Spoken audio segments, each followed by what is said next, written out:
When we think of the impact and growth of the Latino community in Oklahoma City, we can help but remember our journey over the last 25 years. Today, you can feel, taste, and experience the Latino heritage in our city, thanks to thriving businesses and organizations, community events, and festivals that promote the Latino culture. And while we celebrate the many accomplishments and the promise of tomorrow, we cannot forget the people, programs, and community groups that have brought us to this point.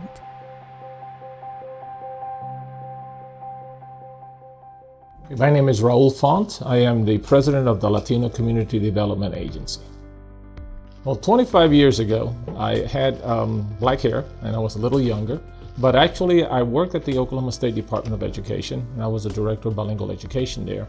Sat in several powerful boards in the city. We have seen a growth in the Latino community that we're not going anywhere, but we didn't have any agency that really represented the Latinos. I'm Shirley Cox and I'm the Legal Services Developer for the Oklahoma Department of Human Services. 25 years ago, I was at Catholic Charities and I got a call from Sam Bowman.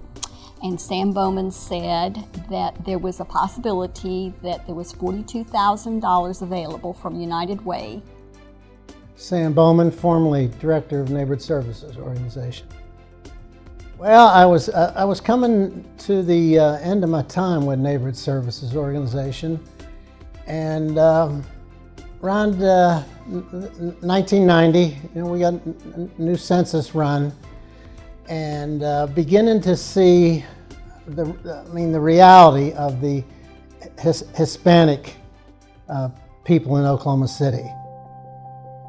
To talk about the heritage and development of the Latino community in Oklahoma City is to talk about the history of the LCDA. 25 years have passed since the vision of creating a safe place for Latino families to receive healthcare, childcare, and many other services first began. It was becoming evident that this was a necessity for the growth of not only the community, but our city. Now, Dave Lopez, a retired businessman, corporate board member, and community volunteer, probably describes the current situation. Well, it's interesting, as I've been kind of turning the clock back, thinking of where was I 25 years ago, and actually I was in Austin, Texas, but that's where I first learned about LCDA. At the time, I didn't think my destiny would bring me to Oklahoma City. 3 years after that, I got transferred, which was a great blessing to come to this community. And then once I got here, I got busy with other things and had kind of put LCDA out of my mind. But a couple of leaders who have been stalwarts for these 25 years for LCDA said, hey, you ought to get involved. Martha Lippert and then Jean Rainbow. And as you know, both are great leaders. Both make sure you follow up. So. My name is Ernie Gomez. I'm an adult program coordinator for Moore Norman Technology Center. Well, 25 years ago, I was working for Southwestern Bell, which is now AT&T, and I'd never been involved in the Hispanic community since I left home, growing up in Oklahoma, in a diverse community. And then when I was in the city, I just felt like something was missing in my life. So that's why I got involved in the Latino agency, because I saw it serving our Hispanic community. Yeah, my name is Rudy Alvarado, and I am retired now. I used to have a company called Advancia Corporation that I managed for over 25 years. The LCDA, actually, I became aware of it in the sense that Pat Fennell, I found out, was looking for somebody to help her organize a nonprofit.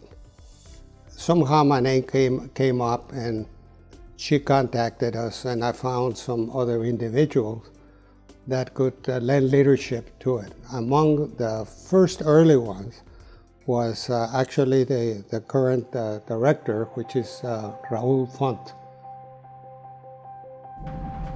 In 1989, the United Way, in an effort to address the needs of this growing population, joined forces with every agency in their system and Latino leaders to give birth to the Latino Community Development Agency.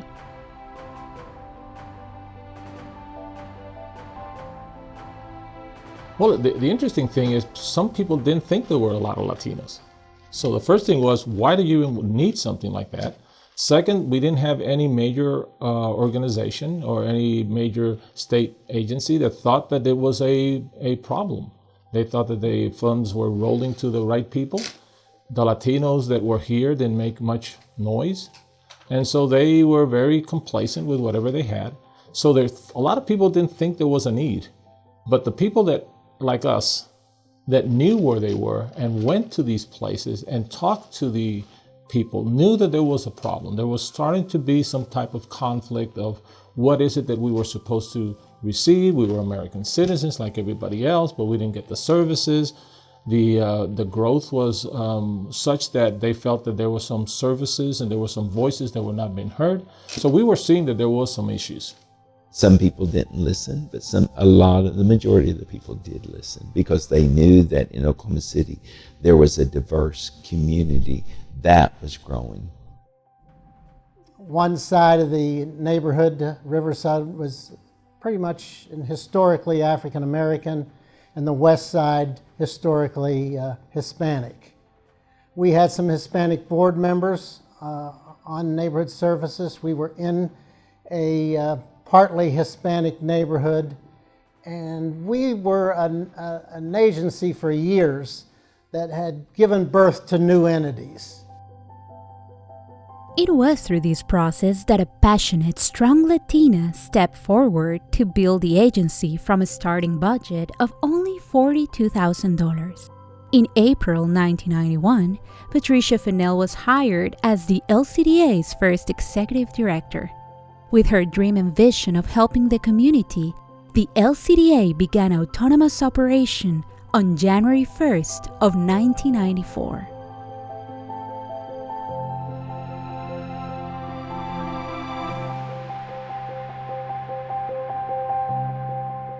My name is Patricia Fennell, and I guess my title now is a retiree that is enjoying life.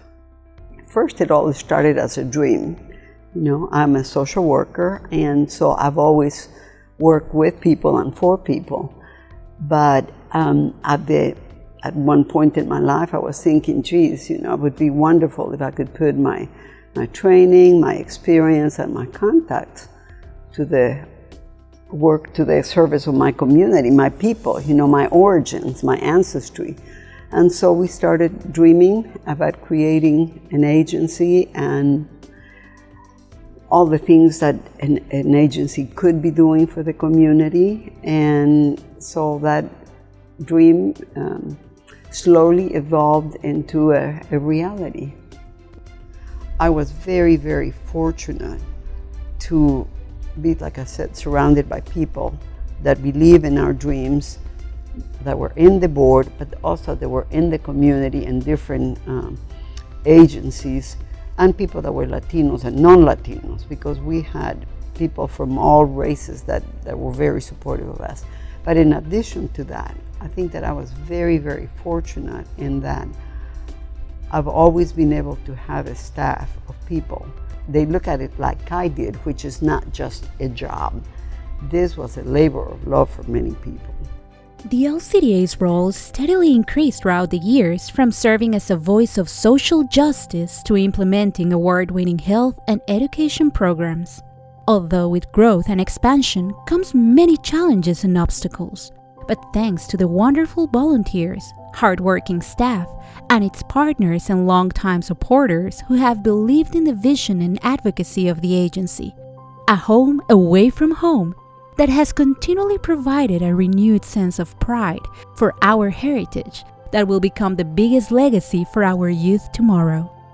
I think about during the United Way allocations every year, LCDA had to present its story to the United Way Committee, and I think about the people, again, the Latinos who had never been in the forefront, standing up and telling their stories and saying things like, you know, LCDA helped me with my teenager. I didn't know what I was going to do. LCDA helped me detect breast cancer, and then after I had breast cancer, then they walked with me through the entire process. Or, you know, I have a family member who has a mental illness, and LCDA was there for me to help me in that process. LCDA was there for me in the situation where I was abused by my husband. And I think, you know, these people were not public speakers. They were there just speaking from the heart, telling about what it is that LCDA had done for them.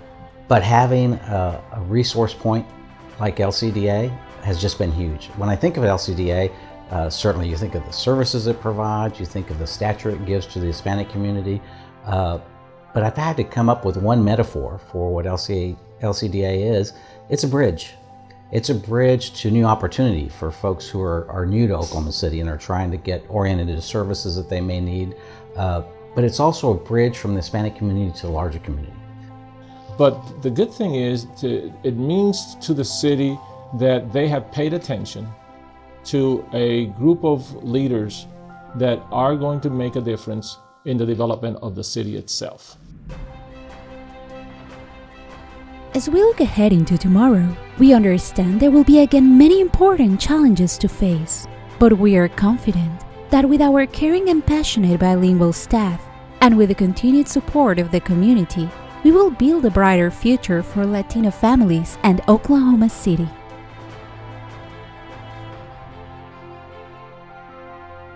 My pride of being Latino increased because I met other Latinos that were professionals in their own fields, and knowing that we could, as a community, progress. We would not be held down.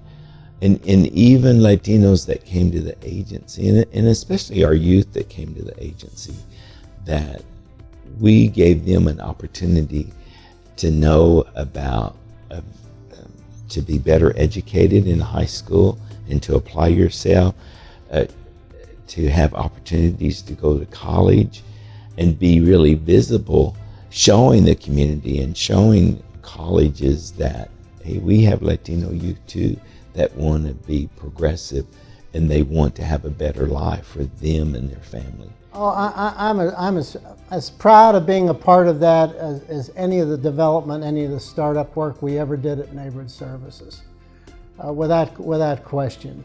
So it's always been, I've always felt that I am an incredibly lucky person that could wake up on Monday morning and think, wow, it's time to go back to work, as opposed to, you know, coming on Sunday, because I've had jobs that on Sunday you think, oh my gosh, I gotta go back to work tomorrow. And so to look forward to come to work, to love what you do, and to be able to earn a living that way, I think it's a totally lucky situation. The LCDA has embraced and adopted family values that we strongly believe in, proudly providing services that are actively helping improve the well-being of the families in our community. A community that is strong and committed to accomplishing more. We are giving color and life to our neighborhoods, sharing joy and traditions, walking step by step with our Latino Community Development Agency. So LCDA has already exceeded my expectations, but if I can cast a vision forward, we know that the downtown park is coming to the front door of LCDA. There are other services that are likely to start to emerge in that area. So what I think we're going to see is LCDA is going to be less of a secret and more of a showcase. And I can't think of any institution in Oklahoma City that I think deserves to shine more and to be in that spotlight than the Latino Community Development Agency. And I give credit to the lot of members that have served at many different times in different capacities at the board, giving their advice to continue growing the organizations. A pleasure or source of pride that the organization is still going. my hopes for the future would be that it simply continue to grow and to be that light for the Latino community, but also a light for those of us who are not Latinos, to showcase, what it is that Latinos can and do contribute to our community.